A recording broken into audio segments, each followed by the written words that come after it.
네, 그리스도의 평강이 온 성도님들에게 함께 하시기를 빕니다. 먼저 두 가지 안내 말씀을 드리겠습니다.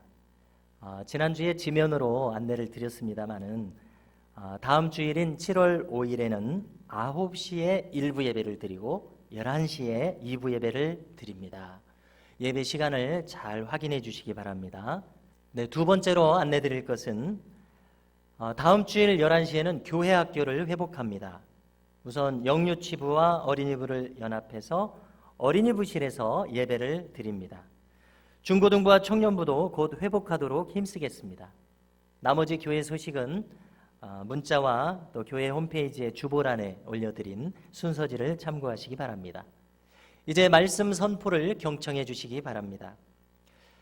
사람에게는 누구나 전성기가 있습니다. 황금시대라고 하는 골든에이지가 있습니다. 저로서는 이제 20살 때 3월 막 신학생이 된 때가 참 기억에 남습니다. 제 마음을 한껏 고양시켜 주셨던 시기였고요. 돌이켜보니까 큰 은혜를 부어주시던 때였습니다. 3월이 되어서 이제 강의실에 딱 들어가니까 신학개론이라는 수업 시간이 있습니다. 그런데 이 강의는 초반부에는 이 신학의 세부 전공 교수님들이 1시간씩 차례대로 들어오셨습니다. 이 신학의 세부 전공이라고 하면은 신약학과 구약학, 그리고 조직신학, 교회사, 기독교 윤리, 실천신학 이런 전공 과목들이 있습니다.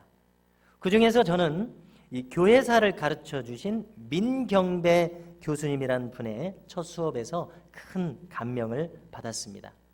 그분은 이제 구한말과 일제강점기가 막 시작할 시기에 우리 민족이 당한 순환을 설명하시면서 우시던 모습을 잊을 수가 없고요.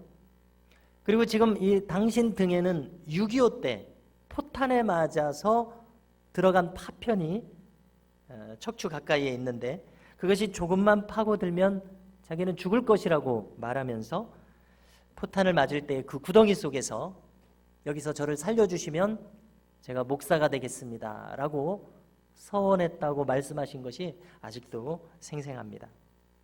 자, 그런가 하면은 이 기독교 윤리라는 과목을 소개해 주시고 가르쳐 주신 김중기 교수님이란 분이 계셨습니다. 그분은 들어오셔가지고 한쪽 칠판에다가 신학 한문으로 이렇게 쓰시고요. 또 다른 쪽에는 인간학 이렇게 쓰시고서는 신학은 인간학이다. 이런 말씀을 하시는 겁니다.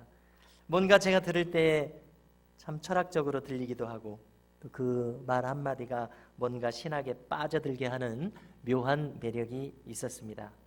자, 한번 생각해 보십시오. 신학이라고 하면 주로 하나님을 다룬다는 인상을 주지 않습니까? 인간학이라고 하면 주로 인간을 다룬다는 인상을 우리에게 줍니다. 그런데 신학이 인간학이라고 하면 어떻습니까? 인간을 다루는 것이야말로 하나님의 뜻을 알게 하는 길이다 라는 뜻이 되지 않겠습니까? 곱씹어 볼수록 이 말은 참 옳은 말이라는 생각을 하게 됩니다. 인간의 폐부를 꿰뚫어 보지 않고서야 어떻게 우리가 하나님에 대해서 알 수가 있겠습니까? 인간의 절절한 사정을 알아야지만 하나님의 뜻을 알 수 있는 것은 당연하다고 생각합니다. 그런 점에서 오늘 시편 8편은 인간학을 다루고 있습니다. 이 시는 다윗의 시입니다. 또 칼빈은 이 시를 무척이나 좋아했다고 합니다. 우리가 조금 전에 읽었을 때에 딱 보아도 이 시는 하나님을 예배하는 마음을 높입니다. 자연과 함께 찬양하고 싶어지게 만듭니다. 그리고 다윗과 함께 감사하게 만듭니다. 자, 그런데 우리가 이 시편의 내용을 잘 보면은 이 시편의 내용에서 높낮이가 그 격차가 어마어마하게 크다는 것을 알게 됩니다. 그것은 무슨 뜻인가 하면 저 높이 계신 하나님에 대해서 말하고 찬양하고 저 낮은 곳에 있는 극악한 죄인들의 모습이 어마어마한 차이로 펼쳐지는 것을 우리가 보게 된다는 것입니다. 스펙트럼이라는 것이 있습니다. 거기에 빛을 비추면은 빨주노초 파남보 무지갯빛이 쫙 펼쳐지는 것을 우리가 알고 있지 않습니까? 마치 그처럼 저 높이 계신 하나님과 저 아래에 있는 악인의 모습이 쫙 펼쳐져서 나오는 것처럼 느껴집니다. 다윗은 이 시에서 하나님의 말할 수 없는 영광을 노래합니다. 자연에 펼쳐져 있는 그 하나님의 영광을 찬양합니다. 여호와 우리 주여, 주의 이름이 온 땅에 어찌 그리 아름다운지요 노래합니다.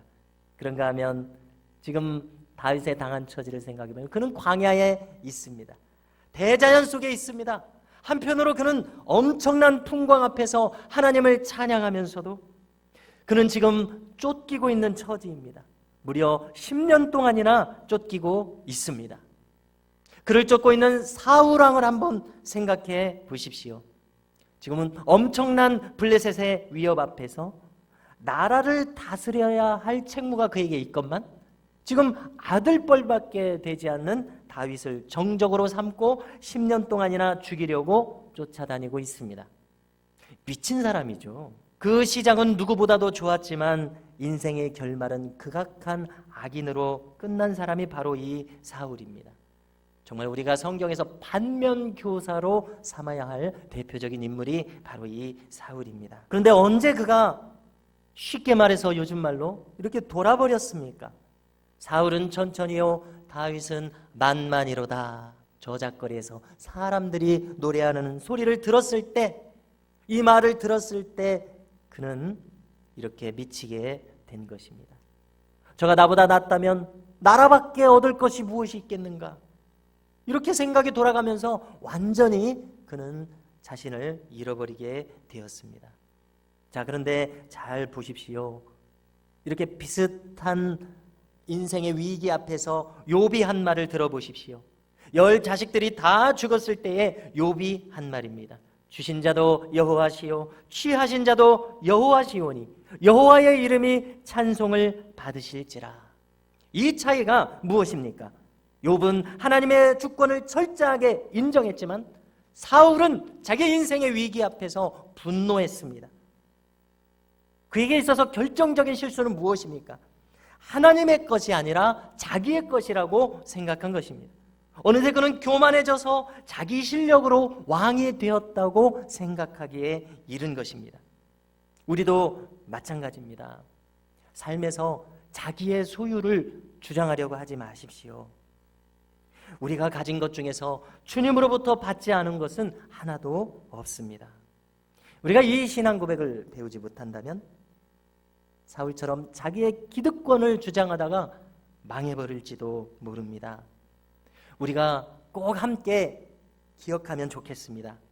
우리가 받은 모든 것은 주님의 주권으로 돌릴 것입니다. 주님께서 주신 것이다. 우리는 꼭 이렇게 겸허한 신앙의 길을 걸어갈 수 있기를 바랍니다. 여러분, 우리 인간은 언제라도 위기를 맞을 수 있습니다. 우리의 생각 속에서 위기가 들어옵니다. 마귀는 우리가 생각하는 곳에서 우리의 약점을 파고듭니다. 그때 우리는 사울의 길을 갈 것이 아니라 욥의 길을 가야 합니다. 그렇지만 우리에게 주어지는 구체적인 상황 속에서 그것이 그렇게 쉽지는 않다는 것입니다. 가이드 포스트 7월호에 나온 내용이 하나 있습니다. 김초롱이라고 하는 웹툰 작가의 이야기입니다. 요즘 이 웹툰이라고 하는 것은 결국 만화를 가리킵니다. 예전에는 다 만화책으로 나왔던 것이 요즘은 인터넷에 발표를 하면 웹툰이라고 합니다. 네이버나 다음과 같이 이 크리스천 포탈 중에 하나인 가피플에 연재된 것이 있는데요. 초롱이와 하나님이라는 웹툰이 있고 책으로도 나왔다고 합니다. 요즘 젊은이들이 하고 소통이 되는 내용들을 다루고 있습니다. 이 김초롱 작가의 아버지는 목사님이었습니다. 성남의 한 개척교회의 목사님의 딸로서 그녀는 청소년기를 보냈습니다. 아버지는 형편이 안 되니 미대 공부는 못 시켜주겠다고 말했습니다. 그래서 결국 한동대 산업디자인에 들어갔습니다. 그런데 문제는 대학에 들어가서 생겼습니다. 들어가 보니까 잘난 친구들이 너무나 많다는 것입니다. 외국에서 살다 와서 영어를 잘하는 친구들도 그렇게 많고 또 부자 친구 등등. 자기는 인생에서 이제 소외감을 느끼게 되었습니다. 그리고 급기야 4학년 때는 우울증까지 생기게 됩니다. 제 친구도 그런 비슷한 친구가 하나 있었습니다. 김태원이라고 하는 정말 요즘 훈남이라고 하면 잘생긴 친구를 가리키는데요. 정말 잘생기고 체격도 다부진 친구였습니다. 그는 외대로 진학을 했습니다. 1학년 1학기 한 학기를 지내고 이제 여름방학을 지내느라고 저도 내려와 있고 그 친구도 내려와 있는데 우연히 만났는데 그 친구는 울상이 돼 있었습니다. 이럴 줄 몰랐다는 표정입니다. 무엇이냐면은 너무나 큰 빈부격차를 느낀 것입니다. 크게 상심한 표정이 읽혀졌습니다. 지금도 제가 그 감정을 생생히 기억하는 것은 저의 감정과 그 친구의 입장 차이가 너무나 큰 것을 느꼈기 때문에 그렇습니다. 저는 저에게 주어진 상황을 수용하고 감사하면서 지내고 있었습니다. 그런데 그 친구는 크게 상심한 모습을 보게 되었습니다. 바로 이때가 문제입니다. 오늘 이 김초롱 작가는 우울증으로 빠져버렸습니다. 하루는 이 포항에서 다니고 있는 교회에 술 냄새를 풍기면서 주일 예배에 갔는데요. 목사님과 사모님이 내색을 안 하시면서 그대로 그냥 품어주더라고 하면서 참 감사했다고 그렇게 기록하고 있습니다. 공허한 마음을 채우기 위해서 세상을 기웃거려 보지만은 더 공허해지더라는 것입니다. 급기야 그녀는 삶의 이유를 잊어버립니다. 하나님은 쟤네들처럼 자기를 사랑하시지는 않는다고 그렇게 생각하게 됩니다. 어느덧 자해를 하고 또 강의실에서 뛰어내리려고 합니다. 성남에 계신 부모님은 딸이 그러고 있는지를 꿈에도 생각도 못하고 있는 상황입니다. 아무튼 어찌어찌해서 일상으로 돌아왔습니다. 평범하게 신앙생활을 합니다. 그런데 한 번은 태국으로 단기 선교를 가게 되었습니다. 거기서 선교사님께서 전하시는 말씀을 듣게 되었습니다. 김초롱 작가는 놀랍게도 그 말씀 속에서 하나님의 사랑을 깊이 체험하게 되었습니다. 자기가 우울증에 빠졌을 때도 그때도 하나님께서 함께하고 계셨다는 것을 깨닫게 되었습니다.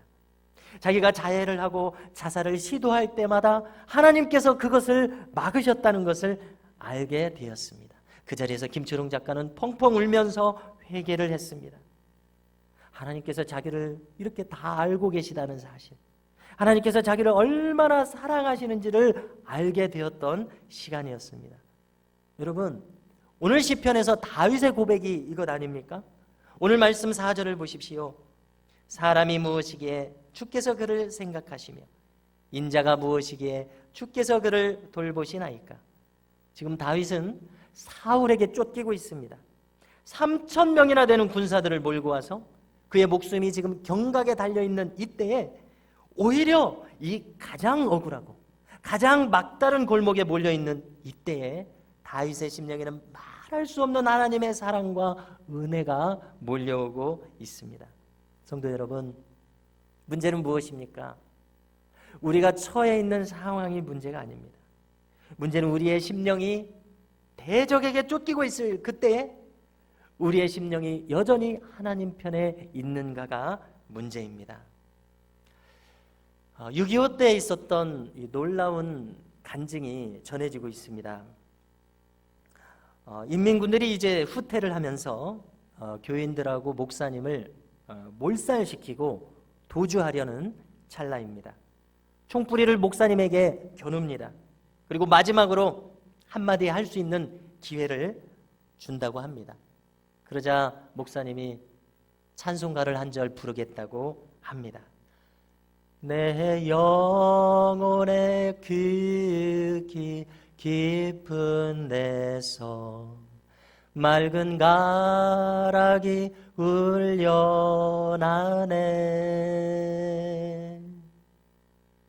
목사님의 얼굴이 말할 수 없이 환하고 평온해집니다. 그때 이 인민군의 심경에 변화가 생깁니다. 그 찬송가를 들을 때에 자기 아버지가 떠오릅니다. 그의 부친도 장로님이셨습니다. 목사님의 천사와 같은 얼굴을 보고 찬송가를 들을 때에 이 목사님이 믿는 하나님은 진짜 하나님이시구나. 그 순간이었습니다. 총뿌리를 들고 뒤를 돌아서 인민군들을 쏴버립니다. 그리고 말합니다. 나도 장로 아들입니다. 목사님, 어서 이 자리를 피하세요. 말했다는 것입니다. 하나님의 사랑 안에 있는 것은 참으로 그저 놀라울 뿐입니다. 어거스틴은 말합니다. 어찌하여 저만이 하나님의 사랑하시는 자인 것처럼 저희들을 사랑하시나이까. 오늘 시편 말고 사무엘 하에서 다윗은 말합니다. 나는 누구이오며 내 집은 무엇이기에 이에 이르게 하셨나이까. 이해가 되지 않는 하나님의 사랑, 나는 아무것도 하지 않았는데 나를 돌보시는 하나님의 사랑이 참으로 크다고 다윗은 말하고 있습니다. 오늘 시편에서 다윗이 느낀 것을 우리도 느꼈으면 좋겠습니다. 아무리 생각해도 저는 이 다윗은 낙천주의자입니다. 낙천주의자 다윗. 지금 사울한테 곧 붙잡혀 죽을지도 모르는데 사람이 무엇이기에 주께서 그를 생각하시며 인자가 무엇이기에 주께서 그를 돌보시나이까. 그는 큰 사랑에 휩싸여 있습니다.